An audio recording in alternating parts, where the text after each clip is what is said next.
买猪蹄，前蹄和后蹄要分清楚，以后不要买错了。今天刚知道，原来前蹄和猪蹄是有区别的，口感也是不同，营养价值也是不同的。说到猪蹄，很多人特别的爱吃，咬上一口比较解馋，不管是红烧的还是卤煮的，怎么做都好吃，人见人爱，花见花开。不过只要会吃，不会买可不行的，那样会吃亏的。正常情况下，前蹄要比后蹄更贵。有些商家为了赚钱弄虚作假，会把前蹄和后蹄放到一起卖。如果你不懂它们的区别，容易买错的，把后蹄买回家还要花前蹄的钱，好特别的贵而不好吃。放回来，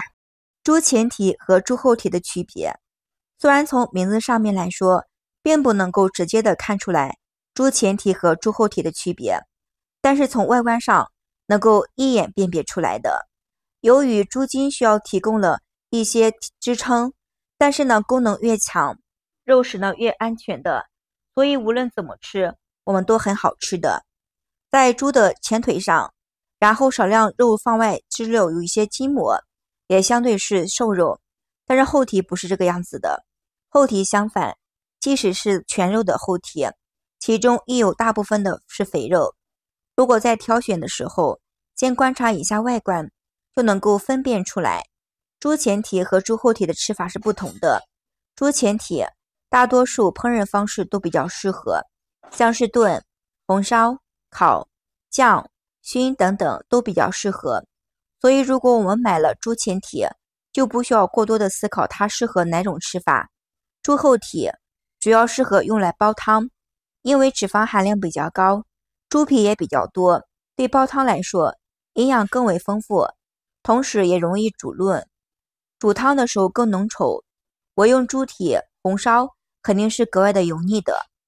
很多朋友们又有新疑问，猪蹄前蹄和后蹄区分好了，那么猪蹄与前后蹄的怎么区分呢？牢记以下几个点，轻松的能够辨别出来前蹄和后蹄。一，看一下蹄筋儿，猪前蹄有蹄筋，而是后蹄是没有蹄筋的，所以在购买的时候看一下是否有蹄筋比较直接，方法有效。在购买猪蹄的时候，可以在手上掏一个袋子，直接拿走，看猪蹄的横切面是否有一个大小的硬币的蹄筋，如果有的话可能是后蹄。当然不能只凭这一点来判断前蹄后蹄，有的猪前蹄会被商贩抽出来单独的卖给饭店或者是熟食店，这样的猪前蹄也是没有蹄筋的，所以需要结合其他的部分断定。二，看一下外观，猪前蹄和猪后蹄在外观上有很大的差别。首先看一下猪蹄的形状，猪前蹄长度比较短，略微弯曲，而猪后蹄形状比较直，也长于是后蹄的。看猪蹄的脚趾，猪蹄的两个脚趾无论是大小、形状，基本都是相同的，表面看起来比较光滑，而后蹄的两个脚趾不仅形状不一，大小相差比较大，而且表面呢相对比较粗糙的。三，看一下猪蹄的横切面的结构，在购买猪蹄的时候，我们可以根据了猪蹄的横切面来判断。猪前蹄的切面上关节比较小，差不多有一元硬币大小，而后关蹄的一些截面比较大，差不多是前蹄的2倍。四，看猪蹄的脚趾，猪的脚趾上面有4个脚趾，但是它着地的只有2个脚趾。猪前蹄上的2个脚趾一边长一边短，短的靠近了内侧，长的靠近了外侧，而后蹄上的2个脚趾大小形状都是一样的，所以根据了脚趾能够明确的分辨出来前蹄和后蹄的区别。要是烹饪的猪蹄时候，前蹄肉厚筋多，吃来比较好吃又有嚼劲，我们用来做红烧猪蹄、酱猪蹄、卤猪蹄，后蹄肉少一点，骨头多一点，也适合用来煲汤，口感更好。很多朋友们也会说了，现在的猪蹄很多的筋都被扒了，所以呢我们从筋的地方来看并不是很准。我们村的老夫告诉我，区别前蹄后蹄看一下它的关节是不是弯了就明白，因为猪的前体运动量比较大，而且主要重量在前脚上面，它的关节是弯的，所以后体主要起到一个支撑的作用，所以关节是直的。这就是为什么吃猪体我们吃前体不吃后体的原因，因为前体的运动量大，骨头瘦小肉多，而后膀由于运动量比较少，所以肥肉多的，骨头大的时候买猪体要记住这个特点。我们掰开猪体看看，说的是什么呢？猪体被水浸泡过之后，由于体积开始膨胀了，所以猪体会从紧密的骨肉相连变成了体半而分开的样子。亲爱的朋友们，视频看到这里啦，如果喜欢我的视频，麻烦你帮我点个赞，点个关注吧，非常感谢您的支持和喜欢，谢谢大家。我们除了要了解猪前体和猪后体的区别，还要知道我们到底该如何的去选择优质的猪体，只有这个样子才能够更好的让我们的美食更加的好吃，而且不吃亏也不会上当的。第一个方法，来闻一下气味。正常的猪体凑近一闻，是猪肉本身的腥味儿。如果被药水浸泡过的猪体，会闻到一股淡淡的茶水味道、药水味道。如果是闻着不对，那价格多便宜就不要去购买。市场上的不良商家在清理猪体的时候，都会用火碱、双氧水等浸泡猪体。除了猪体之外，鸡爪、猪肚，如果颜色、气味都不太正常，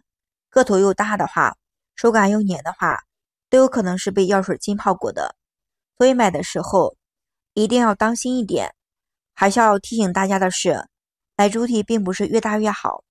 最好挑选8两到1斤2两的猪体。这样的猪体不仅口感好，肉质也是最佳的状态。猪体表面太过于干净的不要去购买。大家觉得菜市场卖的猪体太干净了好不好？那你们会不会挑选一些干净的猪体？相信很多朋友们都会因为洁癖选择干净的猪体，其实这是一个错误的方式。猪本身就有一个很埋汰的物种，因为猪体呢就像一个不干净，如果你碰到了特别白净的猪体，那要小心了，很有可能在药水里面漂白过、浸泡过。真正健康的猪体表面是泛黄的，所以大家在买猪体的时候要小心。如果你对自己判断新鲜度没有把握的话，有2个方法细节可以关注一下。一是看一下颜色，二是触感的方面。我们触摸一下新鲜的猪皮表皮，是因为新鲜的猪表皮会一点湿润，但是不发黏，而且特别的光滑。因为如果发黏的话，说明是一定加工过的，很有可能是油腻了，做成了一些油腻感。这样看来的话，这个猪体呢卖了很长时间没卖出去，所以我们尽量选择表面光泽的，而且不发黏的。再看一下颜色，肯定是微红的。如果你发现它的颜色很黑的话，也要小心一点，毕竟这种黑色有可能是时间太长导致的变质。一般女生都爱吃一些猪体，因为猪体含有比较丰富的胶原蛋白，可以让女性的皮肤变得比较胶原蛋白的，变得又 Q 弹。其实大家在食堂里面有这么一句话，女生要多喝一些木耳炖排骨炖猪体汤，因为这道汤呢可以使我们女性美容养颜的。因为这样处理过后的猪体，这样吃呢，猪体炖煮更营养更好吃。猪体对青少年人来说，其他人来说都是比较爱吃的猪体，对不对？所以呢，我们要平时吃一些猪体还是不错的吧。对于关于猪体是前体后体该怎么去挑选，就分享到这里啦。朋友们爱吃猪体的话，可以试这样的挑选的方法，保证挑选的猪体非常的不错哟。今天的视频就分享到这里啦。感谢所有朋友们的支持和喜欢，谢谢大家，我们明天视频再见。